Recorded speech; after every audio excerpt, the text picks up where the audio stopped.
Hi everyone, Hobby Friday. So, welcome to another edition of Top Beer with me, Keith, on a Friday edition. Now, if you haven't done so already, please subscribe and to click on the bell for notifications so you can see mine and Marcus's video. We're going to try and do twice a week going forward, one each, and sometimes we might even get together and have one together or a couple together. So, let's go straight into another beer my wife bought me. I'm getting through my beers. My birthday still a few weeks ago now, but I still got a few to go. So we got Wiper and True Milk Stout Milkshake. Now, when I was a kid, I think the milkshakes like this have been a bit different in my younger days. So yes, I've had a few milkshake sort of stouts, and either really sweet or not so sweet, or no, not really in between. So, and I've had this before, but I'm really honest, I can't remember what it's like. So it'd be nice to do some video. Now, I thought Wiper and True was the name of the brew, but I don't think it is, because it says brewed at West Berkshire Brewery in Yattenden, if I pronounced that right. And it says now. Sounds not great these days, getting older, but it says milk stouts are brewed with sugar from cow's milk to give the beer a sweet, creamy tone. So it says yeah. So I've had a few milk stouts, I said, in the past, and let's see what this one's like. So let's go in.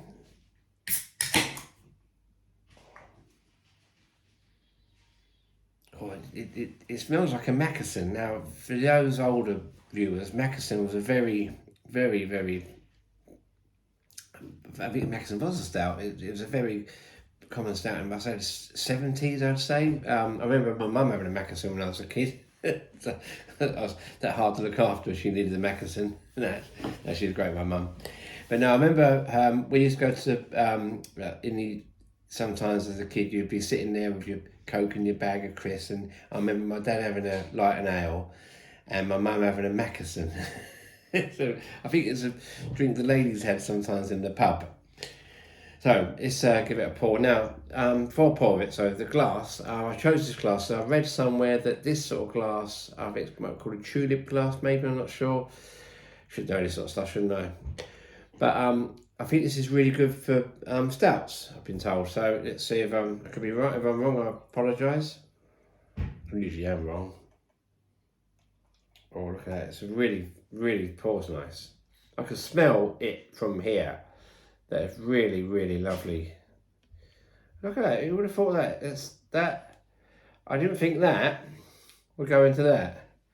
So, sorry, let's turn it around. I didn't think that would go into that. That's amazing. That's 440 mil. I think some cans are 500 mil, and I think a pint is 568 mil.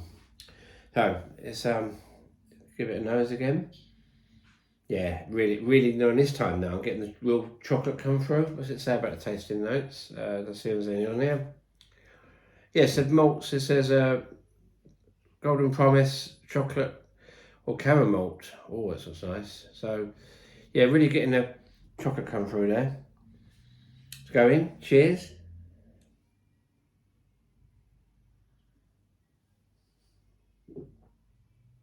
Oh, that's lovely.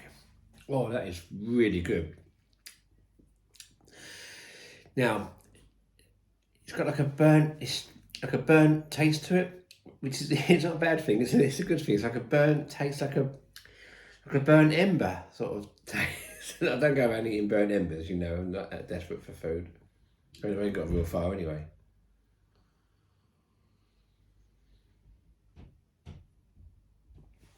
Yeah, the chocolate comes through more on the nose than it does on the palate, on that taste anyway.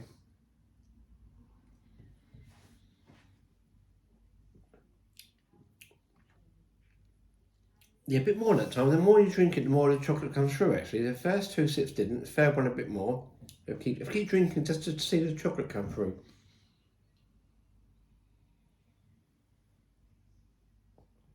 Yeah, it's definitely coming through now. Like real strong cocoa. Not too sweet though. It's really strange. It's like a best way I can describe it, like a dark chocolate. You know, like dark chocolate is more bitter than it is sweet. Well, I find anyway, and I find you have a really good dark chocolate. It's quite bitter. No, dark chocolate's everyone's taste, but I love dark chocolate. This is described as creamy, but I wouldn't say it's creamy.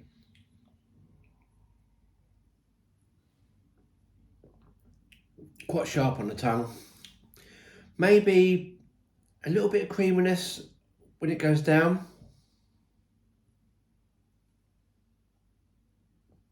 Yeah, what could you describe? Sharp on when it's around the mouth, a little bit creamy when it goes down the throat.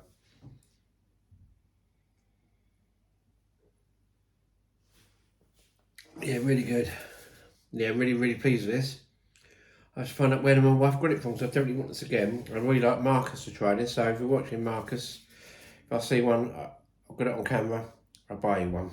Or I find out where she's got it somewhere in London or somewhere miles away where I can't get it. I'm going to look up good old Google, see where it comes from.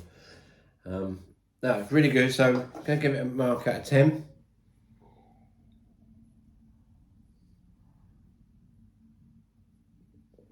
That's going to get an 8.5. A good 8.5 it is, well worth an 8.5. I'd have that. I'd actually have a couple of those around the evening. Really, really nice. It's still been, I know we're into March now, but it's still quite cold outside. And I close like the colder weather with a stout. So I think I have to do a Maxim review one day. Little Maxim can. I'll do that one day. So take care, everyone, and have a great week.